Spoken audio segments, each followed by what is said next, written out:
Halo adik-adik Bina Iman Remaja yang terkasih, sudah lama kita tidak berjumpa ya. Hari ini Kakak Tere mau sharing tentang berbagi dengan sesama. Sebelum kita mulai, yuk kita olah suara dulu ya. Give thanks with a grateful heart. Give thanks to the Holy One.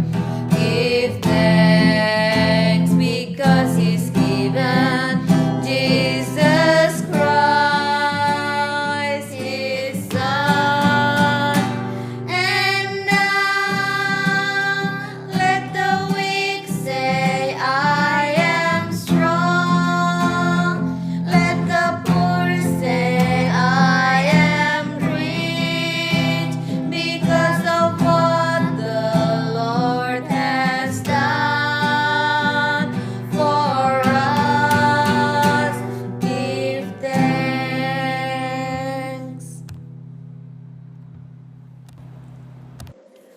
Mari kita berdoa.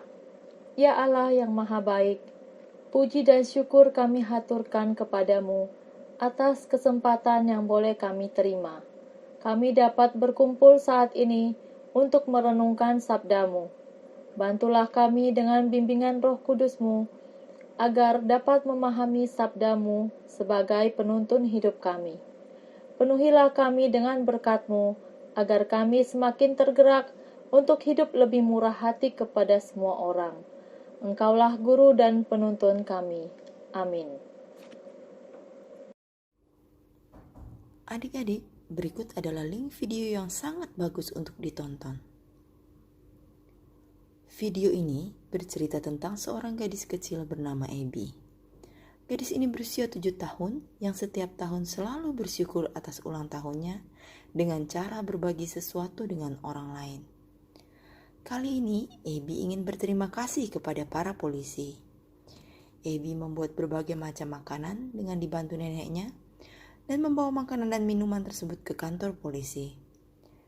Para polisi berterima kasih atas inisiatif yang Abby lakukan dengan memberikan bintang penghargaan kepada Abby.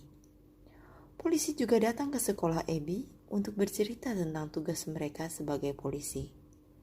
Sebagai gantinya, teman-teman sekelas Abby membuat kartu ucapan terima kasih kepada polisi dan juga berbagi pengalaman mereka waktu dibantu polisi. Adik-adik, berbagi dengan orang lain adalah salah satu bentuk tindakan atau perbuatan baik. Berbagi dengan orang lain juga menunjukkan bahwa kita peduli, kita memikirkan orang lain, dan kita tidak egois. Berbagi dengan orang lain tidak harus selalu berupa benda yang kita berikan, tapi bisa juga dalam bentuk perhatian, doa misalnya.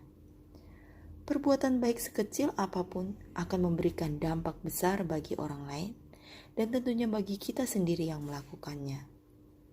Adik-adik, sikap seperti inilah yang Yesus harapkan dari kita, terlebih kalau kita menyebut diri kita sebagai remaja Katolik. Adik-adik pasti pernah berbuat baik, bukan?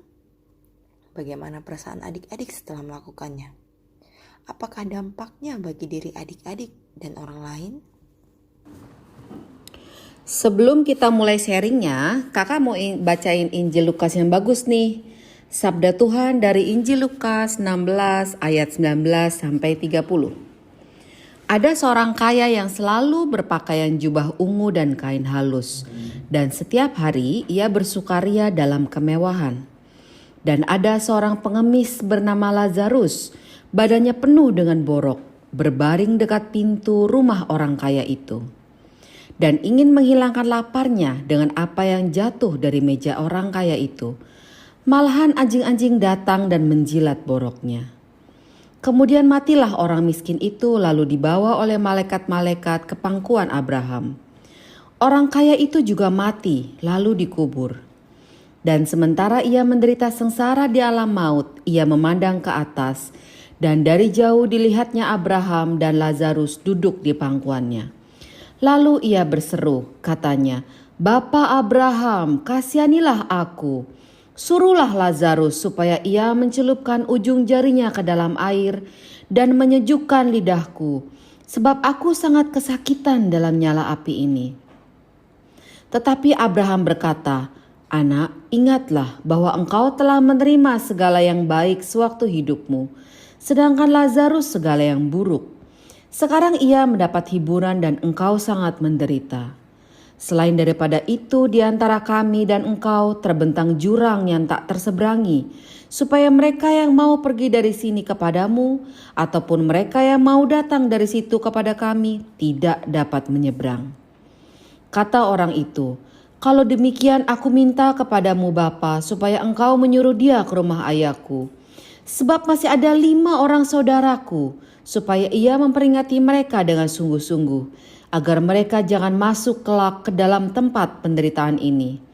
Tetapi kata Abraham, "Ada pada mereka kesaksian Musa dan para nabi. Baiklah mereka mendengarkan kesaksian itu."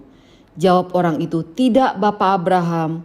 Tetapi jika ada seseorang yang datang dari antara orang mati kepada mereka, mereka akan bertobat." Demikianlah Injil Tuhan. Terpujilah Kristus. Yuk kita sharing. Pertama, apa yang kamu pelajari dari perumpamaan orang kaya dan Lazarus yang miskin? Kedua, apakah kamu pernah bersikap seperti orang kaya dalam bacaan Injil itu? Ketiga, di dalam pengalaman hidupmu sebagai seorang remaja, pernahkah kamu tidak mau, tidak peduli, atau tidak ingin berbagi dengan orang yang kekurangan, padahal kamu memiliki lebih dari orang itu? Ceritakan pengalamanmu ya.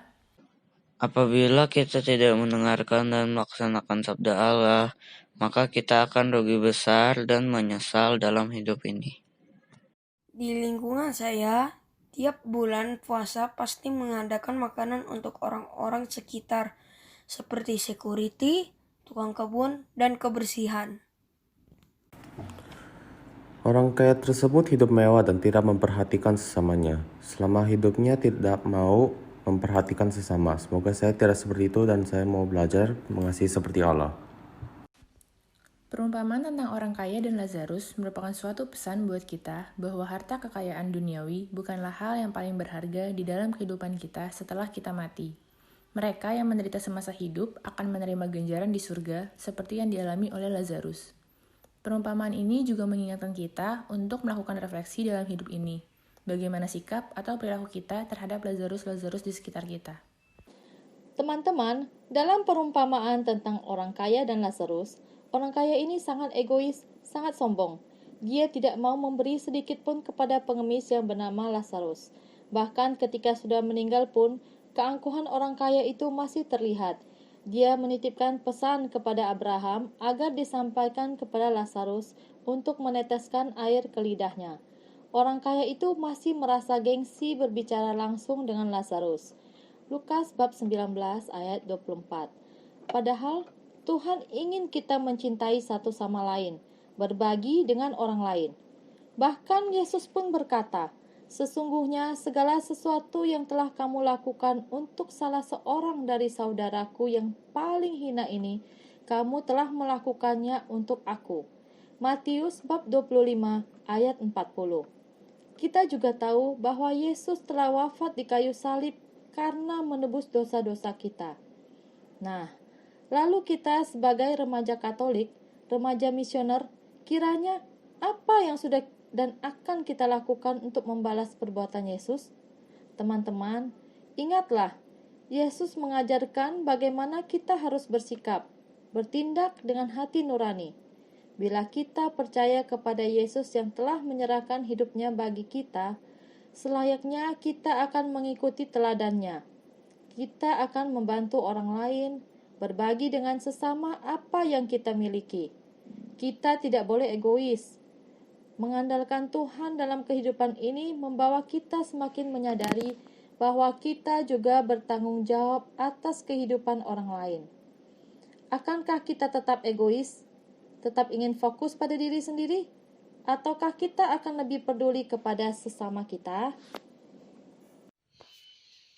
Yuk adik-adik, mulai sekarang kita harus lebih memperhatikan sesama. Mengasihi saudara atau teman kita yang kekurangan. Mengasihi adik, kakak, mama, papa, dan lebih rajin lagi datang ke Bina Iman Remaja ya. Mari kita doa penutup. Dalam nama Bapa, Putra, dan Roh Kudus. Amin. Ya Tuhan, Allah Bapa yang Maha Baik, bantulah aku untuk selalu mengandalkan Dikau sehingga aku tidak berhenti menghasilkan buah yang manis. Bagimu dan sesama, terutama mereka yang sangat membutuhkan. Engkaulah guru kami, andalan kami, kini dan sepanjang segala masa. Amin. Dalam nama Bapa, Putra, Roh Kudus. Amin.